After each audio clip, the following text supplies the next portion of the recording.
A single Mexican father walked into his own hotel just before midnight, gray hoodie, worn jeans. His 8-year-old daughter, Sofia, asleep on his shoulder, one small hand still wrapped around a stuffed bear. He asked for a room. The front desk clerk looked him over once, then leaned forward and said just loud enough for the people nearby to hear, "Sir, this isn't the kind of place you can just walk into." Just walk into. 3 minutes later, that same clerk handed 2 key cards to a well-dressed couple who hadn't even made a reservation. When the Mexican father asked to speak with the manager, he was publicly humiliated and escorted toward the exit in a lobby full of witnesses who had no idea the man being thrown out owned every inch of it. Before the night was over, someone would be fired on the spot. If you've ever been made to feel like you didn't belong somewhere, this one's for you. Stay with us. Miguel Alvarez had not planned to stop here tonight. 3 months abroad had a way of making a man crave the simplest things: a hot shower, a real bed, and the sound of his daughter breathing steadily beside him. His flight had landed 2 hours behind schedule, and by the time they cleared baggage claim, it was nearly midnight. Driving another 40 minutes to their house in that condition felt reckless, so he made the decision quickly. The way he made most decisions, without ceremony and without announcing it to anyone. He knew exactly where they were going. The Grand Meridian on 5th, the flagship property of Alvarez Hospitality Group, the hotel that had taken him 11 years to build from a single, underperforming property in Austin into what it was now. He had opened this location himself, cut the ribbon himself, stood on that marble floor, and told his team that this place would represent everything he believed about how people deserve to be treated. He had not been back in 4 months, and he had not called ahead. That was intentional. Miguel had a habit of visiting his properties unannounced, dressed the way he was dressed now: gray hoodie, dark jeans, plain sneakers, no watch, no luggage that announced wealth. It was the only honest way to see what was actually happening inside his buildings, when no one was performing for the boss. His Mexican father had spent 22 years working the night security shift at a hotel very much like this one. And something his Mexican father said once had never left Miguel: that the way a place treats the people it thinks don't matter tells you everything you need to know about it. Not the people it's trying to impress, the people it thinks it can afford to ignore. Sofia had fallen asleep somewhere over the Atlantic and had not fully woken since. She was 8 years old and weighed almost nothing, but after 3 months apart, Miguel would have carried her twice the distance without complaint.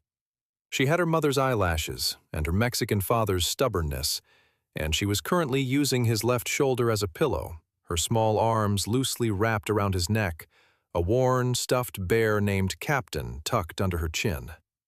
Miguel held her with one arm and pushed through the revolving door with the other. The lobby of the Grand Meridian was exactly as he remembered it. Warm light falling across Italian marble, the faint sound of jazz from somewhere near the bar. A long front desk of dark mahogany staffed at this hour by a single clerk. The space was designed to make people feel immediately at ease, immediately welcome. Miguel had signed off on every detail of that design himself. He crossed the floor slowly, mindful of Sofia's weight, and approached the desk. The clerk was a young man in his late 20s, well-groomed, wearing the hotel's navy uniform with the kind of careful precision that suggested he took appearance very seriously. His name tag read Derek. He looked up from his screen when Miguel approached, and something shifted in his expression. Not dramatically, not rudely, just a quiet recalibration. The way a person's face changes when their eyes deliver information their brain has already processed. He looked at the hoodie. He looked at the sleeping child. He looked back at his screen. "Good evening," Miguel said. "I need a room for tonight. 1 night, 2 guests. Doesn't need to be anything special." Derek's eyes stayed on his screen for a moment longer than necessary before he looked up again. Then he leaned forward slightly, just enough, and said in a voice pitched carefully for the people nearby, "Sir, this isn't the kind of place you can just walk into."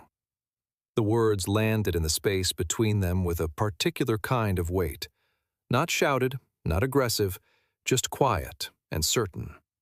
The way people say things when they want the humiliation to feel inevitable rather than personal. A woman at the lounge bar 2 tables away glanced over. Miguel did not look at her.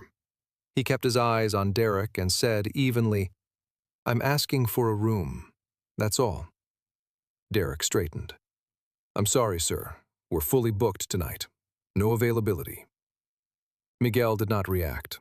He simply asked, "Nothing at all. I'm not looking for a suite. A standard room is fine. We just need somewhere to sleep." Derek repeated himself with the smooth, practiced patience of someone who had delivered this particular line many times. "Fully booked, sir. I apologize for the inconvenience. There are several other hotels in the area that may be able to accommodate you." Miguel stood at that counter and said nothing for a moment. He looked at Derek's face, not with anger, but with the careful attention of a man cataloging what he was seeing. Then, not 3 minutes later, the front door opened behind him. A couple walked in. The man was in a blazer. The woman wore a coat that cost more than most people's rent. They moved like people who expected rooms to be available for them because, in their experience, rooms always were. Derek's entire posture changed. His shoulders lifted. His smile arrived fast and genuine. "Welcome to the Grand Meridian," Derek said. "Do you have a reservation with us this evening?" The couple did not. They were, in fact, walk-ins, exactly as Miguel was. But within 4 minutes, Derek had confirmed a room, processed a card, and handed over 2 key cards with a warmth that filled the whole counter. Miguel watched every second of it. He did not say anything. He did not need to. The message had been delivered without a single word. And both men in that transaction understood it perfectly, even if only one of them was willing to admit it. Sofia stirred against his shoulder. Her voice came out soft and half-conscious, muffled against the fabric of his hoodie. "Daddy, are we at the hotel yet?" Miguel tightened his arm around her. "We're here, baby. Just give me a minute." He turned back to the desk. His voice was calm, the way very still water is calm. Not because nothing is happening beneath it, but because whatever is happening has not yet decided to surface. "I'd like to speak with your manager on duty, please." Derek's expression shifted again, this time into something less smooth, a flicker of something he covered quickly. He picked up the desk phone and made a short call. Miguel waited. He looked around the lobby at the people sitting in the lounge chairs at the concierge desk, where a young woman was pretending to organize paperwork while clearly tracking the situation at the soft light and the marble and the jazz still playing from somewhere near the bar. He had built this place to feel like a sanctuary.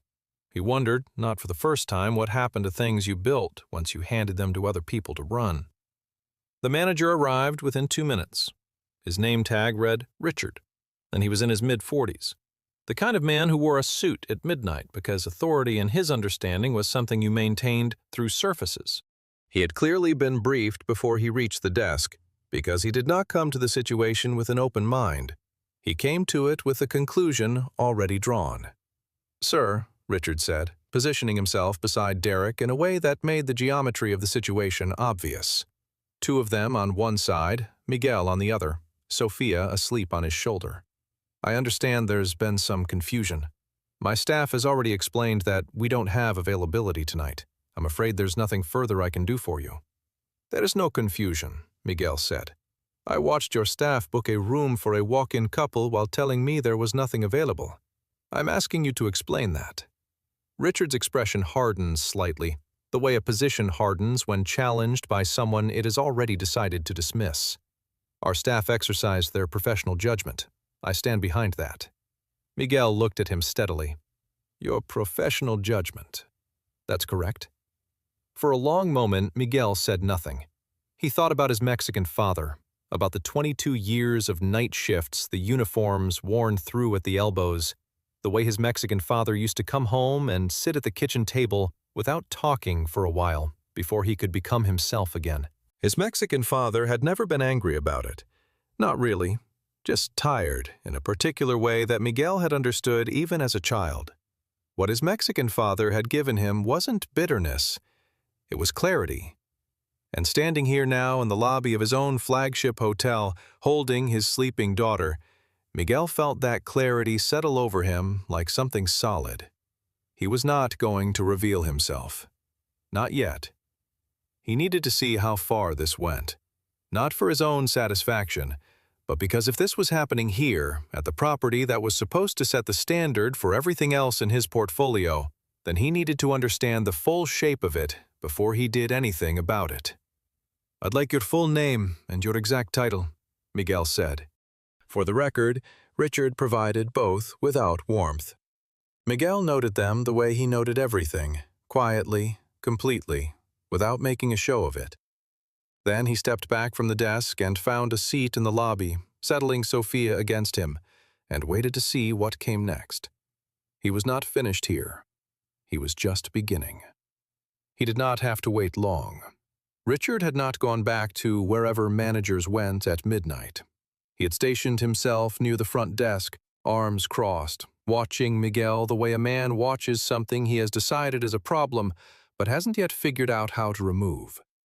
Every few minutes, his eyes moved across the lobby to where Miguel sat with Sofia, still sleeping against his shoulder. And each time his expression carried the same message: "You are still here, and I would prefer that you weren't." Miguel noticed. He noticed the way Richard whispered something to Derek that made the younger man straighten his spine. He noticed the young woman at the concierge desk. Her name tag read Maya, keeping her eyes carefully on her desk while her hands had stopped moving entirely. He noticed two guests at the lounge bar who had grown quieter in the last several minutes, their attention drifting in his direction without fully committing to it. The lobby had developed a particular kind of tension, the kind that forms when people sense something is wrong, but are waiting for someone else to name it first. Miguel had seen this before. Not here, not in his own building, but in enough rooms over the course of his life to recognize the shape of it immediately. It was the tension of people who knew something unfair was happening and had decided, each for their own reasons, that it was not their place to say so. He shifted Sofia, gently adjusting her weight against his arm, and kept watching. Richard eventually made his move. He crossed the lobby with the measured stride of someone performing authority rather than exercising it. It stopped a few feet from where Miguel was seated and spoke in the kind of lowered voice that is designed to sound discreet while still being heard by the people nearby. "Sir, I've given you some time, and I want to be straightforward with you. This is a private establishment. We've explained that we can't accommodate you tonight, and continuing to occupy the lobby after being informed of that is not something we're going to allow." Miguel looked up at him. "I'm sitting in a chair in a hotel lobby. I haven't raised my voice. I haven't caused any disruption, and I haven't done anything that would give you grounds to ask me to leave." "I'm not asking," Richard said. Something in the room shifted. One of the guests at the bar sat down their glass. Maya's head came up slightly and then dropped again. Miguel looked at Richard's face at the certainty there, the complete and undisturbed confidence of a man who had never once considered that he might be wrong, and felt something settle in his own chest. Not anger, something older and more deliberate than anger. "Then I'd like you to call security," Miguel said. "I want this to be official." Richard's jaw tightened. He turned and gave a short nod toward the far end of the lobby, where two security guards had apparently been waiting for exactly this signal. They were both large men, moving with the patient heaviness of people who do this regularly, and they positioned themselves on either side of Miguel's chair, with the practiced ease of a maneuver they had performed many times before. It was at this exact moment that Sofia woke up. She came back to consciousness the way children do, not gradually, but all at once, blinking into the light with complete alertness, taking in the lobby, the guards, the tension in her Mexican father's body, and Richard's expression in a single sweep. She sat up straighter against Miguel's arm, clutching Captain the Bear to her chest, and looked at the two large men standing beside her, with the frank, unguarded curiosity of someone who has not yet learned to pretend she doesn't see what she sees. Then she looked at Richard directly. "Why are you making us leave?" she asked. Her voice was clear and unhurried, carrying the particular quality that children's voices have in quiet spaces. It went further than she intended, reaching the guests at the bar, the couple near the elevator, Maya at the concierge desk. Richard did not answer her. He looked at Miguel instead, which was its own kind of answer. Sofia looked at her Mexican father, then back at Richard, working through it with the methodical patience of an 8-year-old who takes questions seriously. "If they don't want us here," she said, "why do they work here? Isn't their job to help people?" The question had no accusation in it. It was entirely sincere, the kind of question a child asks when the behavior of adults simply does not add up. But sincere questions, asked clearly in quiet rooms, have a way of landing harder than anything rehearsed. The couple near the elevator had both turned now. The guests at the bar were no longer pretending to look elsewhere. Even one of the security guards, the one on Miguel's left, had shifted his weight in a way that suggested something in him was uncomfortable with where he was standing. Maya had gone completely still at the concierge desk, her eyes fixed on a point somewhere on the surface in front of her, her hands flat against the counter. Miguel looked down at his daughter. He kept his voice level and warm, the way he always did when he wanted her to understand that the world's disorder was not her fault. "You didn't do anything wrong, Sofia. Not one thing." He held her gaze until she nodded, and then he straightened and looked back at Richard. Richard's face had changed. The certainty was still there, but something underneath it had cracked slightly, not from doubt, but from irritation. The question had drawn attention he hadn't wanted, had shifted the dynamic in the room in a way he couldn't immediately correct, and his response to that was to push harder. Some men, when they feel control slipping, tighten their grip. Richard was that kind of man. "This has gone on long enough," Richard said, his voice dropping all pretense of hospitality. He looked at the guards. "Please escort them out." The guard on the left moved forward. The one on the right followed. Miguel stood slowly, careful with Sofia, keeping her close against his side. He did not resist. He did not raise his voice, but he did not move toward the door either. Not yet. He stood in the center of the lobby with his daughter beside him and looked at Richard with the expression of a man who has seen everything he came to see and is now deciding what to do with it. Several phones had appeared in the room, not conspicuously. People were not holding them up, not making a production of it, but they were there, angled in his direction, recording the specific geography of this moment. A man in a gray hoodie, his 8-year-old daughter holding a stuffed bear, 2 security guards, and a manager whose face said he had already decided how this ended. Miguel reached into the pocket of his hoodie and took out his phone. He found the number he was looking for, pressed call, and brought the phone to his ear. The call lasted less than a minute. He said 4 sentences, listened for 10 seconds, and ended the call. Then he put the phone back in his pocket and stood quietly, his hand resting on Sofia's shoulder. "Daddy," Sofia said quietly, just for him. "Do we have to go?" Miguel looked down at her. "Not tonight," he said. "We're not going anywhere tonight." Richard heard this and took a step forward, his patience fully exhausted. "Sir, I am telling you for the last time." The elevator chimed. It was a small sound, the kind the lobby produced dozens of times a night without anyone noticing, but every person in that room noticed this one. The doors opened, and Thomas Webb stepped out, the CEO of Alvarez Hospitality Group, silver-haired, wearing a dark suit that he had clearly not had time to fully straighten before coming downstairs. Beside him were 2 other men from the executive team, both moving with the barely contained urgency of people who understand the precise weight of what they are walking into. Thomas crossed the lobby floor directly to Miguel. He did not look at Richard. He did not look at Derek. He looked at Miguel the way a man looks at someone he has just realized he has failed. And he stopped in front of him and said with a formality that carried genuine weight, "Mr. Alvarez, I'm sorry you were kept waiting." The lobby went silent, not dramatically the way rooms do in films, but the way rooms do in real life, one sound at a time, until nothing was left but the faint jazz from the bar, which seemed suddenly and completely wrong for the occasion. Thomas turned to face the front desk. His voice was even, which somehow made it worse than if he had shouted. This is Miguel Alvarez. He is the founder and sole owner of Alvarez Hospitality Group. He owns this hotel. He owns the chairs you're standing next to, the uniforms you're wearing, and the contracts that determine whether you work here tomorrow. Thomas let that sit for exactly one breath. I want everyone in this room to be very clear about what happened here tonight. Derek had gone the color of the marble counter.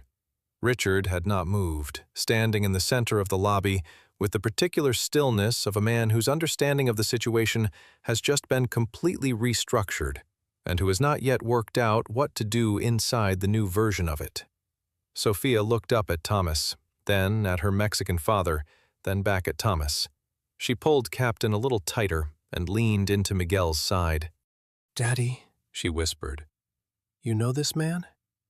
Miguel looked down at her, and for the first time since they had walked through those revolving doors, something in his face softened entirely.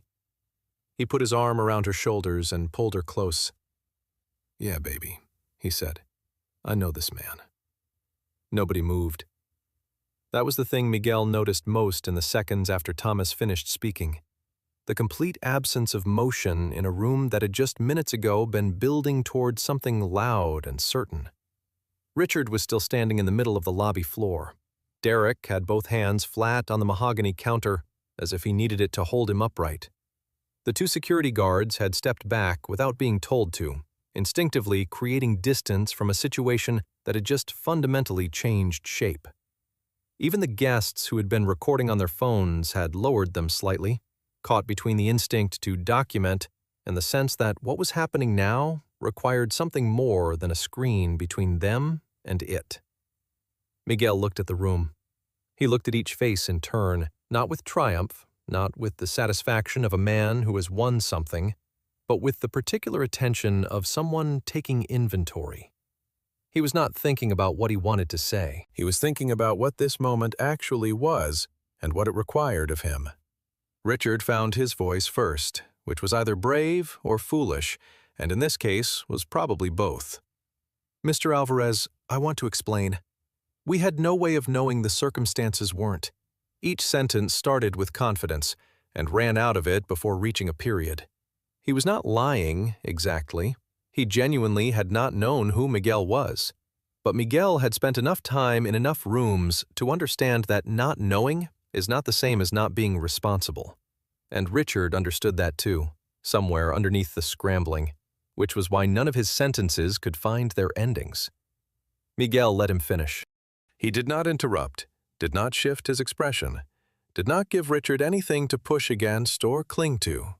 He simply listened until the words stopped coming, and then he spoke. "You're right," Miguel said. "You didn't know who I was. That's actually the whole point." His voice carried across the lobby without effort, not because he raised it, but because everything else had gone so quiet. "Everything you did tonight, you did it because you looked at me and decided I wasn't worth the standard. Not because of anything I said or did, because of what I looked like when I walked through that door. And you did it in front of my daughter." Richard opened his mouth. Miguel continued, his voice still level, still unhurried. "My Mexican father worked security in a hotel like this one for 22 years. He came home every night carrying something that never fully left him, the weight of being dismissed by people who decided before he opened his mouth that he didn't matter. I built this company because I believed that didn't have to be the way things work, that the person standing at your front desk deserves dignity before they've proven a single thing to you. Not after you've checked their clothes or decided they look like they belong. Before." Miguel looked at Tomas, who gave a short nod and then looked back at Richard. "You didn't just fail a customer tonight. You failed everyone who has ever walked through a door like this one and been made to feel like they didn't belong. And you did it in front of my daughter." Richard attempted one more sentence. It didn't make it far. "Richard," Miguel said quietly, "you're terminated effective immediately." He looked at Tomas, who stepped aside to make the call. Richard's face settled into something gray and inward. Whatever argument he still had in him, he chose not to use it. He straightened his jacket, once the small, automatic gesture of a man trying to preserve the last intact piece of his dignity, and walked toward the back office without another word. Derek was next, and Miguel crossed to the front desk, slowly giving the younger man time to understand what was coming.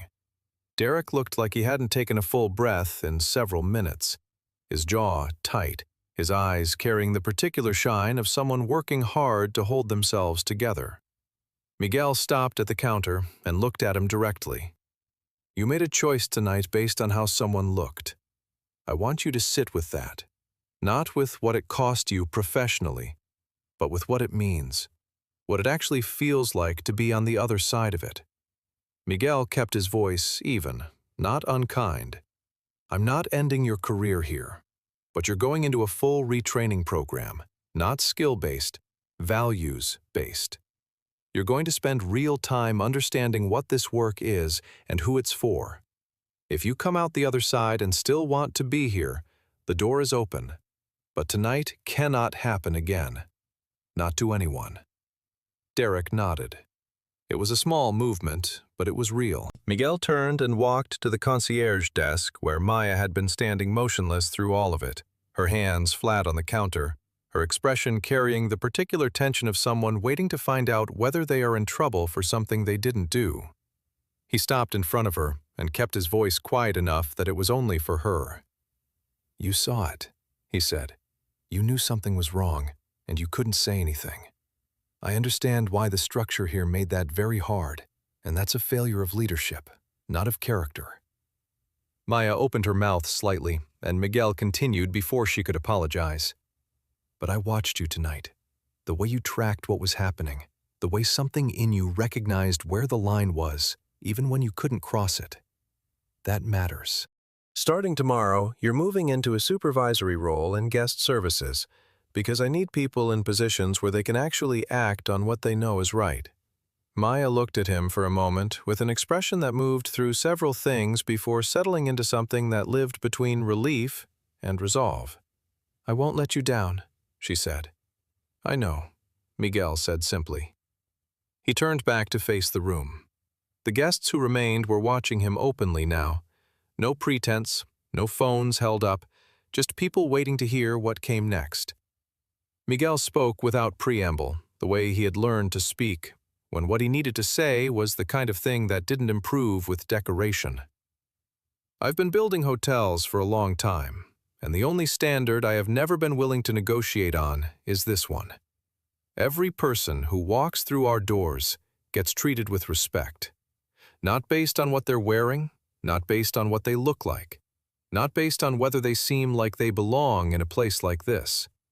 Every person, every time, without exception. That is what this company is."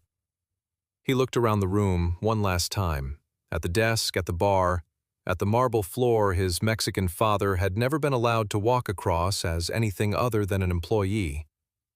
"If anyone here cannot commit to that standard, I would genuinely rather you find somewhere else to work. Not as a threat, just as the truth of what we are." The room held the words for a moment, and then Sofia, who had been standing beside her Mexican father through all of it, with Captain tucked under her arm and the serious, focused expression of an 8-year-old determined to understand the world correctly, looked up and tugged once on his hand. "Daddy," she said, "can we get our room now? I'm really tired." It moved through the room like something released, not quite laughter, but something adjacent to it. The kind of sound a group of people makes when tension finally finds somewhere to go. Even Thomas pressed his lips together against a smile. Miguel looked down at his daughter, at her earnest face, and her worn, stuffed bear, and her absolute uncomplicated sincerity, and felt the thing that had been sitting in his chest all evening finally shift. Not disappear, just move into something that had more room in it. "Yeah, baby," he said. "We're getting our room." 3 months later, on a quiet Tuesday afternoon, a family came through the revolving doors of the Grand Meridian. 2 parents, travel-worn, dressed for comfort rather than impressions, with 2 young kids trailing behind them, one of them dragging an oversized backpack. and refusing all offers of help with the absolute conviction of a child who has decided this is a matter of principle. Maya was at the front of the house when they came in. She crossed the lobby to meet them before they reached the desk, introduced herself by name, and asked how she could help make their stay easy. She did not look at their luggage or their shoes. She looked at them, at the tired eyes and the stubborn kid, and she smiled, the way people smile when they genuinely mean it. Within 2 minutes, the parents' shoulders had come down. Within 5, even the kid with the backpack had let someone take it from him. In the far corner of the lobby, Miguel stood with Sofia beside him. He had come for a scheduled visit this time, wearing a jacket instead of a hoodie, though Sofia had still brought Captain. They had been there for 10 minutes, and he had not announced himself to the floor yet because he wanted to see this first. Just the ordinary work of the place, the everyday version of the thing he had spent his life trying to build. Sofia watched Maya lead the family toward the desk, watched the kids light up when Maya said something that made them laugh. Then she looked up at her Mexican father. "Is that what it's supposed to look like?" she asked. Miguel watched the family settle in, watched the tired parents exhale, watched the kid with the backpack finally let it go. "Yeah," he said, "that's exactly what it's supposed to look like." Sofia considered this with the quiet thoroughness she brought to most things. Then she nodded, once tucked Captain under her arm, and reached up to take her Mexican father's hand. Miguel held it, and they stood there together in the corner of the lobby he had built, watching the place finally become what he had always meant it to be. Every person deserves to be treated with dignity before they prove anything, before they show you what they have, before you decide whether they belong. That's not just good business. That's just what's right. If this story stayed with you, subscribe and stick around.